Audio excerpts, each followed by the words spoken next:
Olá, alunos queridos, paz de Cristo.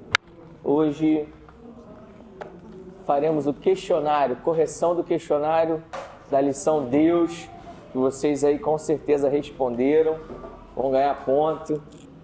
E aí a gente vai trocando passe aqui, cada um responde um, o pessoal online aí vai acompanhando também.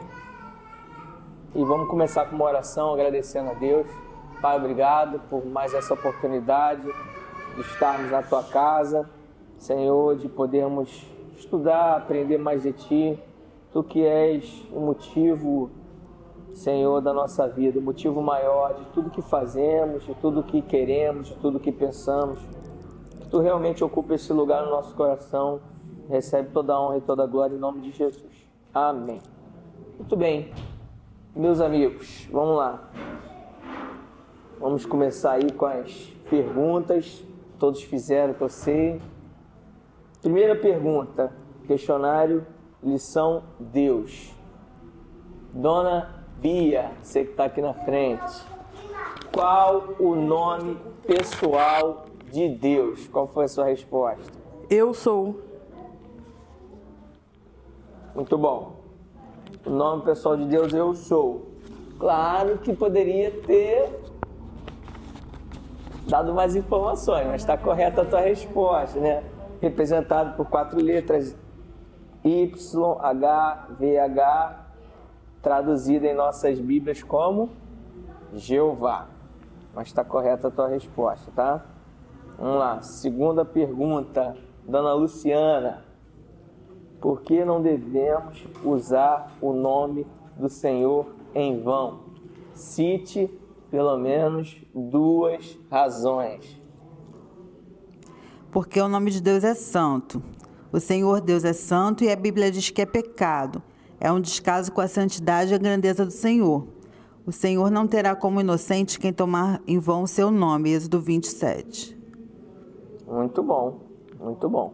Primeiro que porque o seu nome é santo e a Bíblia considera como sendo pecado usar o seu nome em vão, né? Ainda citou um texto aí muito bonito. Beleza, estamos indo bem, hein? Terceira pergunta. O que Jesus quis dizer quando disse que Deus é Espírito? Jesus quis dizer que Deus não tem limitações. Muito bom. Deus não tem limitações. Nós vimos isso aqui na aula, né? Ele pode ocupar qualquer lugar. Na verdade, tudo subsiste nele. Mas o Espírito, ele passa por todas as coisas. O Espírito entra no nosso coração, no nosso ser. Não há limitações para Deus. Por isso que ele é onipresente, ele está em todo lugar, como nós estudamos, não é verdade? Estamos indo bem, hein? Há uma coisa que Deus não conhece. Ó, não é uma pergunta. Preste atenção, não é uma pergunta. Há uma coisa que Deus não conhece? Para vocês responderem sim ou não. É uma afirmação, tudo bem que não tem exclamação, mas é uma frase. Há uma coisa que Deus não conhece. Cite-a. Fala, Lu. Isso é pegadinha, né? Ele conhece e sabe todas as coisas. Seu conhecimento não tem limite. Ele é onisciente. Então. Tá errado. Tô com um pigarro. É pegadinha. Não, é uma pergunta. E aí você usou o óbvio. Você foi no óbvio e você está certa no seu pensamento. Mas aqui não é que seja pegadinha. Tudo aqui é para fazer vocês pensarem, para vocês irem além. Então, assim, claro, ele é onisciente. Ele conhece todas as coisas, né? A gente sabe disso. Mas se você usar um pouco a imaginação, não é nem imaginação como se estivesse falando de algo que... o que Deus não conhece? Você poderia trazer algumas respostas como... Deus não conhece limitação para o seu poder. Deus não conhece o coração do pecador, porque ele só entra no nosso coração se nós permitirmos. Você está entendendo? A ideia é para provocar a gente a pensar algo assim. Isso não tira o fato dele saber todas as coisas, mas é só para a gente expandir a nossa mente, tá bom? É para provocar mesmo. Eu estava até comentando com alguns alunos. O questionário anterior da Bíblia foi uma coisa mais fácil. Você olhava lá, estava a resposta, você só copiava. Quase não tinha uma pergunta subjetiva para você pensar. Esse não, esse já tem perguntas que você é para fazer o aluno pensar mesmo. No final, a gente não quer que vocês só tenham aprendido o que está na apostila. A gente quer que todos os alunos tenham expandido a sua forma de pensar, a sua forma de estudar, a sua forma de aprender. Tá bom? Mas vamos lá. De novo, há uma coisa que Deus não pode fazer. O que será? Vamos lá, Bia. Há uma coisa que Deus, pergunta número 5, não pode fazer. O que será? Ué, minha resposta está errada também. Responde. Eu coloquei, não há nada, Deus pode fazer tudo, pois Ele é onipotente.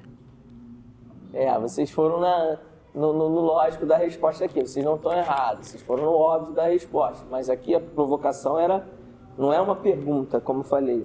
Há uma coisa que Deus não pode fazer, o que será? E existem algumas respostas. Por exemplo,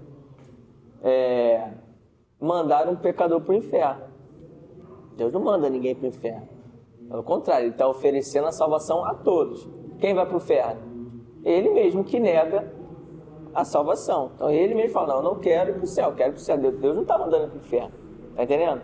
Há uma coisa que Deus não pode fazer. O que Ele não pode fazer? Ele não pode te obrigar a amá-lo. Pode? Deus pode nos obrigar a amá-lo? Não pode. Você quer ver outra? Essa ainda é mais fácil, você tem muitas respostas. Há uma coisa que Deus não pode fazer. Sabe o que Deus não pode fazer? E vir de encontro ao que Ele mesmo falou. Porque a palavra de Deus diz que Ele não é filho do homem para que minta, nem filho do homem que se arrependa. Ele não se arrepende. Há uma coisa que Deus não pode fazer? Deus não pode falar alguma coisa e não cumprir. Está entendendo? Como sim, coisas que Deus não pode fazer? Muito bom. Vamos avançar. Há um lugar onde Deus não está presente. É a mesma ideia. Não tô não. Há um lugar onde Deus não está presente. Onde Ele fica? Ele está em todos os lugares ao mesmo tempo. Ele não tem limite de espaço. Ele é onipresente. É isso que eu não entendo, porque se a Bíblia diz que Ele é poderoso, como é que... Né? Não, é um lugar onde Ele não está. Ele é poderoso. Pecador? Olha aí, que resposta boa que Ele deu, tá vendo? Ele não está no coração do pecador, porque o pecador, né? O ímpio, ele tem que abrir o coração para receber Deus. Ele não está lá. Mas também a gente não sabia que essas coisas eram poder para ninguém, não. Eu sei, eu repito. Aqui a intenção é fazer vocês... É mais difícil, é mais elaborado as perguntas, fazer vocês irem além.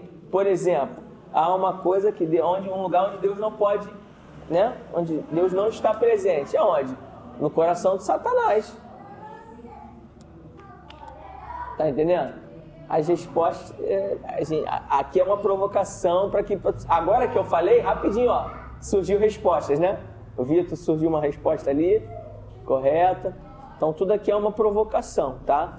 É uma provocação. Então, por exemplo, essas respostas aqui, vocês foram no óbvio, e o óbvio não é errado, né? Então, nessas respostas aqui, eu vou dar meio ponto para vocês, beleza? Porque a gente esperava que vocês recebessem essa provocação e fosse além aí, tá bom? Mas ainda bem que vocês estão entregando questionário, vocês vão recuperar isso com um ponto que vocês vão ganhar, tá bom? Próxima pergunta. Diga quem foi o Criador de Deus e quando Ele começou a existir. Pega o microfone aí, Bia. É a 7. A 7. Criador de Deus. Então acho que a minha resposta é errada. Tá certo. Responde você então, Lu. Diga quem foi o Criador de Deus e quando Ele começou a existir. Ele nunca começou, né? Deus é eterno. Ele não foi criado. Ele é o princípio e a causa primeira de tudo que existe. Linda a sua resposta. Mas não é. Corretíssimo. Tá certo. Muito bom. Arrasou, viu? Muito bom. Pergunta número 8. Por que dizemos que Deus é uma pessoa? Porque ele não é um ser vivo impessoal ou uma forma abstrata de puríssima energia. Muito bom. Boa resposta. Para você ver, é uma resposta que já tem que pensar. Não estava ali quadradinho na apostila, né? Diante das aulas que nós tivemos, por isso que é importante assistir todas as aulas antes de responder o questionário. Eu tenho alguns alunos lá no online, acabei de dar a apostila para eles, pelas 2 aulas só já me entregaram o questionário. Eu avisava, ó, tem resposta que vocês só vão conseguir dar uma boa resposta se vocês assistirem todas as aulas. Já estão com pressa entregando o questionário para se livrar logo. Aí alguns já pensaram, pegaram de volta, não, então deixa eu ver. Tá? Então é bem importante vocês esperarem concluir as aulas para aí sim vocês responderem o questionário. Por quê? Porque muitas das respostas não estão claras no questionário. São respostas que vocês, ao ouvirem as aulas, vocês estão aprendendo.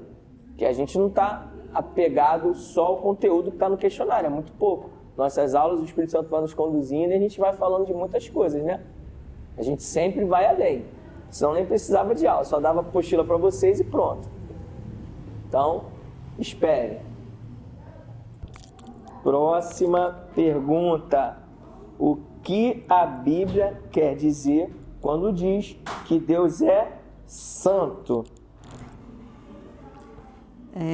Deus não coabita com o mal. Ele é santo. Santo é o Senhor dos Exércitos. Deus é puro e imaculado. A santidade do Senhor é tão aguda, tão intensa, que ele sequer pode ser tentado pelo mal. Muito bom, Lu. Ótima resposta. Eu gosto assim, uma resposta que, né? Naquela só... São respostas de quem está pensando, de quem leu, de quem meditou no que vai responder. Ótima resposta. Mas eu fiquei meio assim, porque esse versículo fala que ele não pode ser tentado pelo mal. Mas quem foi tentado não foi Jesus? Sim. A pessoa de Jesus? É isso aí. Então, aí... Deus não pode ser tentado. Jesus pode. E foi. E a Bíblia diz que ele foi tentado em tudo, tá? Não foi só aquelas 3 tentações que aparecem lá nos 40 dias de jejum dele no deserto com Satanás, não. Que Satanás vem no final e tenta ele, né? São só aquelas 3, não. A Bíblia diz que Cristo foi tentado em tudo e não pecou. Muito bom. Vamos avançar. Número 11. Não, desculpa. Número 10. Segundo o Salmo 5:4, porque os pecadores sem Cristo não poderão entrar no céu. Porque com Deus não habitará o mal. Muito bom. Tá certo. Deus é puro e ele não pode coabitar com o mal. Por isso, os pecadores sem Cristo não poderão habitar no céu. Por quê? Porque o que torna pecadores sem Cristo, homens santos e mulheres santas, é o sangue de Jesus. A Bíblia vai dizer que o sangue de Jesus nos purifica de todo pecado. Então, o homem sem Deus, o pecador, precisa ter um encontro com Cristo, e o sangue de Cristo que foi derramado na cruz purifica o ser humano, o homem e a mulher, de todo o seu pecado. E a partir daí ele pode coabitar, pode morar com Deus no céu, porque Deus é puro e não coabita com o pecado. Beleza? Muito boa resposta.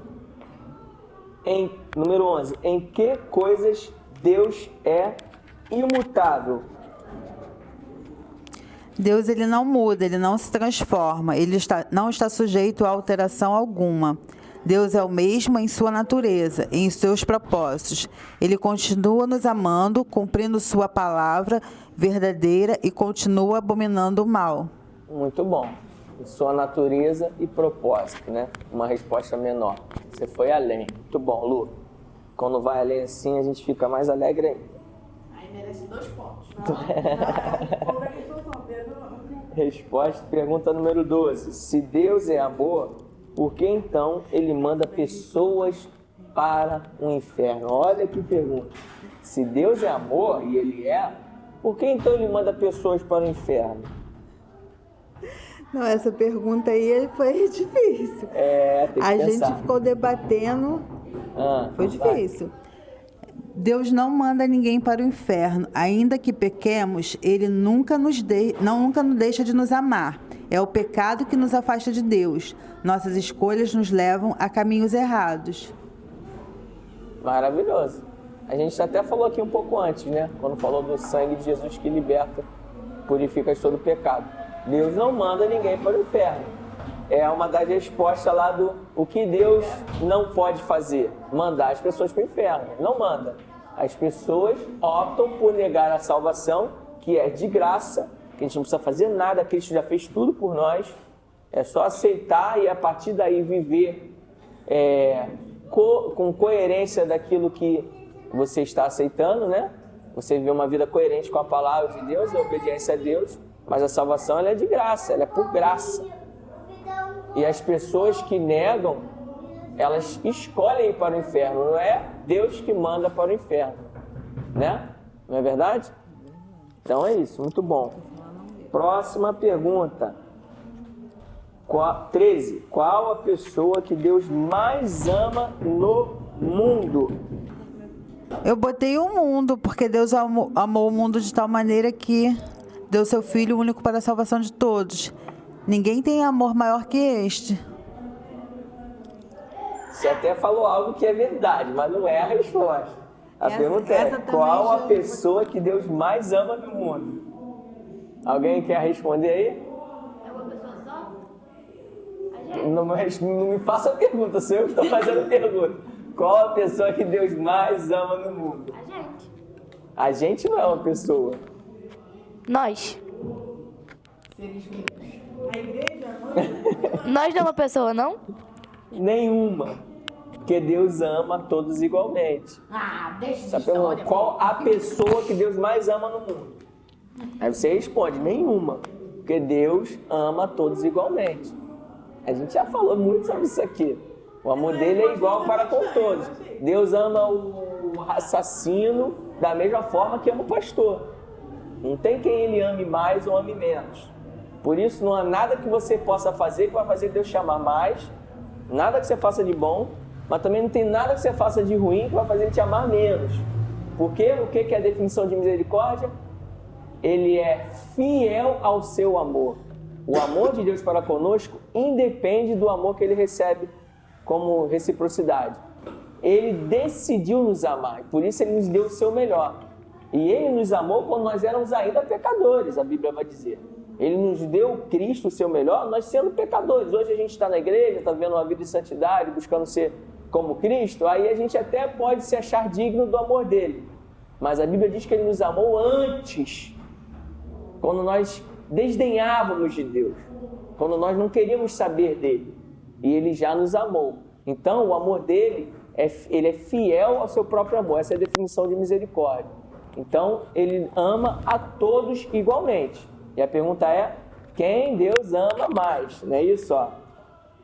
Qual a pessoa que Deus ama mais no mundo? Sim, é meio que uma pegadinha. Para você ver, não tem ninguém.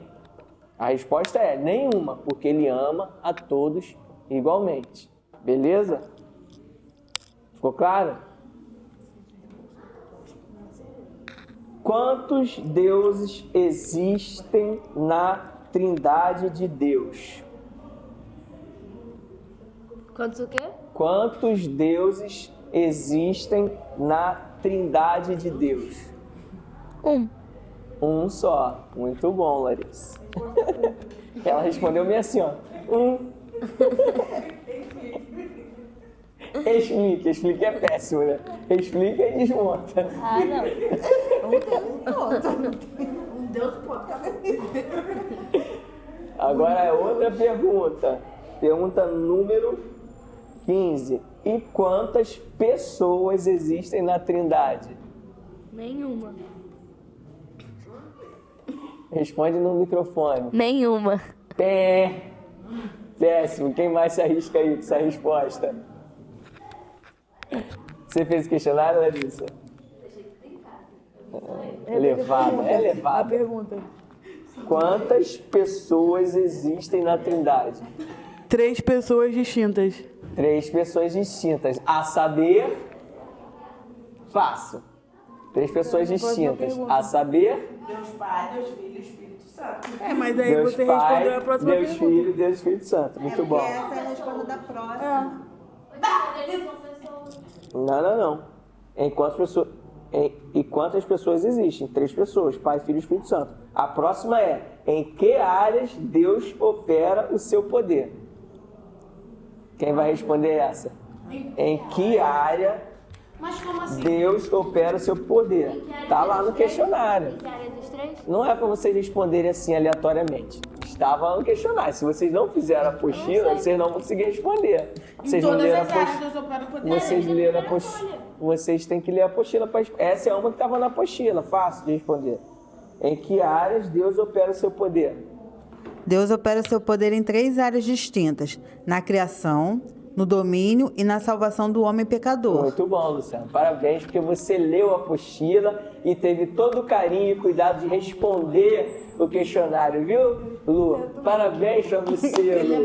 Viu?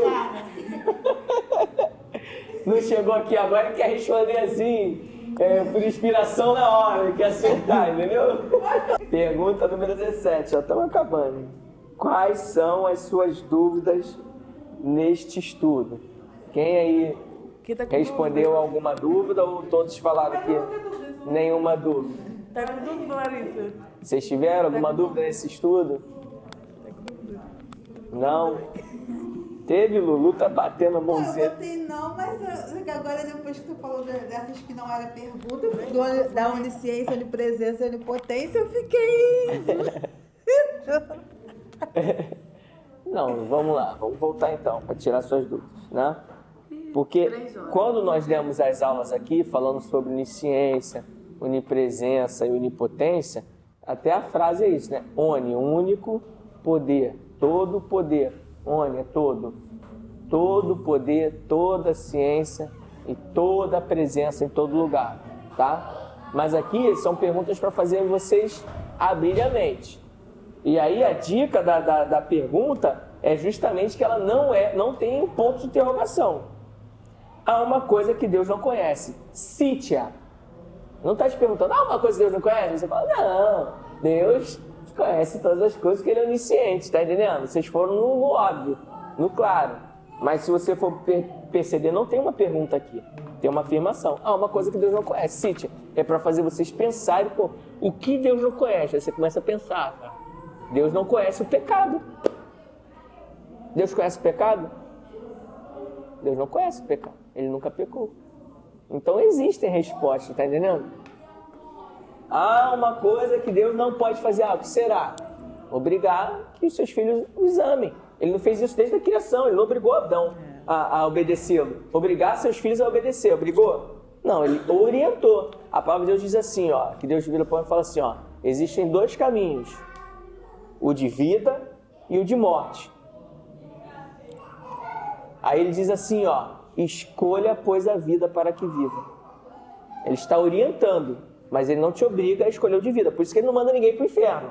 Ele deu o caminho de salvação, que é o próprio Cristo, e o tempo inteiro ele está apelando ao nosso coração a aceitá-lo como Senhor e Salvador.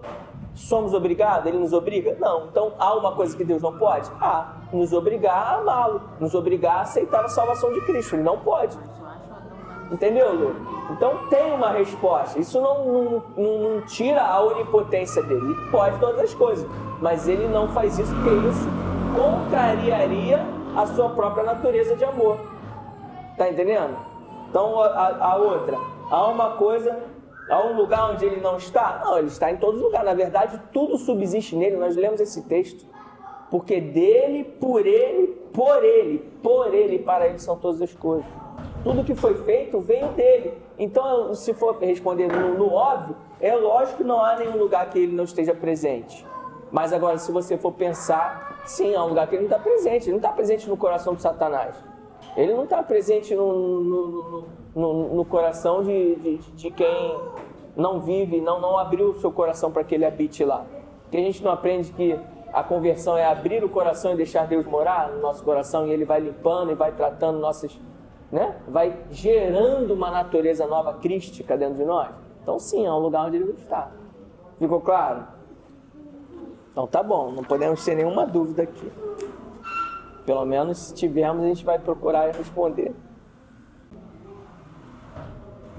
E agora perguntas bem que não tem errado nem certo, perguntas bem subjetivas, né? Como essa. Quais são as suas dúvidas? A outra é, o que mais lhe tocou neste assunto? Eu queria que todos vocês que estão aqui pensassem, de tudo que nós falamos, foram 7 aulas, não foi, Bia? 6 que você já até editou, e tem a 7ª que em breve, essa semana, se Deus quiser, você vai conseguir editar, né? Então foram 7 aulas diferentes da aula de Bíblia, né? A Bíblia foram 4. Deus já foram 7. A gente não segue um padrão, a gente vai conduzindo. A gente programa uma coisa. Se chega aqui, começa, o Espírito Santo vai nos conduzindo a aprofundar numa, e quando a gente vê, não falou tudo que tínhamos programado, não tem problema. A gente não tem pressa de acabar. Nosso anseio é um só: fazê-los crescer no conhecimento de Cristo, né? Das coisas concernentes ao reino de Deus. É isso. Se tivesse que ficar 20 aulas só em Deus, mas vocês sendo cheios do conhecimento, da graça de Deus, amém, vamos ficar. A gente não tem pressa de acabar, né? Então, até porque o que vai fazer vocês maduros na fé não vai ser o diploma no final do curso. Vai ser o quanto de que foi ensinado aqui vocês absorveram. Não é verdade? Então, tem essa pergunta. O que lhe tocou, o que mais lhe tocou neste trabalho, nesta apostila? Eu queria que todos lembrassem aí alguma coisa que vocês gostaram, que aprenderam, que tocou, e pudessem compartilhar com a gente. Eu respondi que saber que Deus opera nas áreas de criação, domínio e salvação. Muito legal. Deus opera nessas 3 áreas, muito bom. E aí, Lu? Eu coloquei saber mais sobre a trindade de Deus, ainda mais agora. Agora ficou mais claro, né? Que bom. É saber que Ele é um ser triuno, mesmo assim é um Deus único, né? Conhecer mais sobre a obra dele e aprofundar mais na leitura e ver que a Bíblia nos ensina sobre sua obra, que Deus opera de forma maravilhosa na criação do universo. Tudo isso que podemos ver hoje, nos maravilhar sobre a criação de Deus, a criação do homem e o que ele opera no domínio, na salvação do homem pecador. Muito bom, isso aí. Que bom que você não tem preguiça de escrever, vai compartilhando, vai falando. E aí, Larissa? O que de tudo, toda a aula, de todo o curso, alguma coisa que nós falamos, que nós aprendemos nas aulas, caiu bem no seu coração, algo que você não sabia? Quer responder? Deixa eu pensar. Você já tem a resposta, Vitor? Se alguém tiver, pode responder antes, que ela quer pensar. E aí, Vitor? Ainda não também. Não? Então tá bom. E a última pergunta: o que você faria para melhorar essa lição? Não estamos falando de melhorar o professor, não. O professor não tem muito como melhorar, não. Fazer uma barba, botar uma roupinha, um perfume, né? O que vocês fariam para melhorar esta lição? Colocaria imagens. Colocaria imagens? Ah, legal, né? Fica a dica. A imagem também traz um... Vocês respondeu dessa forma também? Ah, tá. Bia, fala, Bia, o que tu respondeu? Ai, que susto, menino. Obrigado. Responde aí. Ai, meu Deus, por que tem que ser? Responde aí, Lu. Eu botei sobre o tempo. Eu aumentaria um pouco mais a aula, ou então no final de cada lição poderia haver um debate. O que você já faz é a correção, mas poderia haver tipo um quiz, né, que fala bíblico, com perguntas legal. e respostas. E eu gostei também da parte da imagem que ela falou. Tá, muito Poderia bom. ter visual. Muito legal, muito legal. E aí? Eu respondi que eu elaboraria uma explicação melhor para responder a questão 13, que foi de quem Deus ama, quem Deus mais ama no mundo. Porque essa questão eu fiquei com dúvida na hora que eu fui responder. Na hora, mas aqui agora, na aula, conseguiu? Não, eu consegui entender agora. Tá. Então, que bom. O que você faria para melhorar já aconteceu na própria aula. Que bom. Hoje a nossa aula foi curta, porque correção de questionário não precisamos nos alongar. Os que trouxeram questionário, vocês vão me entregar, tá? Ou então manda foto aí, a galera do online me mandou foto. Tem até hoje, 11h59 da noite, para me mandarem foto, né? A galera aí. E próxima lição. Quem sabe qual é o próximo tema da próxima lição aí? Quem sabe? O homem, muito bom. Próxima lição, o homem. Vou fazer as apostilas chegar à mão de vocês, tá bom? Tanto vocês aqui presencial como a galera do online. Também é um tema maravilhoso. Vocês vão ser muito enriquecidos por esse conhecimento. E aí não sabe lá quantas aulas faremos. Como falei, a gente não tem pressa. E assim a gente vai avançando. São 10 lições, já fizemos 2, né? Olha aí, ó, o tempo passa. A gente está indo bem. Eu louvo a Deus pela vida de vocês que estão permanecendo. Porque começar é fácil. Começar a gente começa tudo. Porque até a curiosidade nos leva a começar alguma coisa, né? Curiosidade move as pessoas. Mas permanecer é aí que faz a diferença na nossa vida. Permanecer e concluir os projetos de Deus na nossa vida. Os projetos pessoais nossos, né? Começar é uma coisa, permanecer e terminar é outra. Então, parabéns por vocês que estão permanecendo e oro para que vocês concluam, permaneçam até o final dessa lição. Amém? Alguém quer falar alguma coisa? Alguém quer aproveitar? Vamos finalizar Deus, hein? Alguém quer tirar alguma dúvida? Alguém quer fazer um debate, como a Lu falou? Alguma coisa não ficou tão clara de tudo que nós estudamos? Esse é o momento, senão a gente fecha a lição Deus e vamos avançar para a lição 11. Alguém quer falar? A cara da Lu. Eu tô escondido aí mesmo. Então tá bom, então. Então, vamos agradecer a Deus. Pai, obrigado por essa aula rápida, correção do questionário, mas que mesmo aqui já podemos também tirar algumas dúvidas e falar um pouco mais dessa lição maravilhosa, Deus, que tanto nos inspirou, tanto falou no nosso coração, que Tu possa fixar no nosso coração tudo que foi aprendido, Senhor, que Tu possa tornar esse conhecimento em prática. Nos ajuda a colocar em prática tudo que estamos aprendendo, Senhor. Que a gente não vire uma biblioteca de saberes, mas ao contrário, pessoas que conhecem porque experimentam, porque praticam tudo que aprendeu concernente ao reino de Deus. Recebe toda a nossa honra, toda a glória, que é advinda do Seu próprio nome. Assim, te oramos, te agradecemos em nome de Jesus. Amém.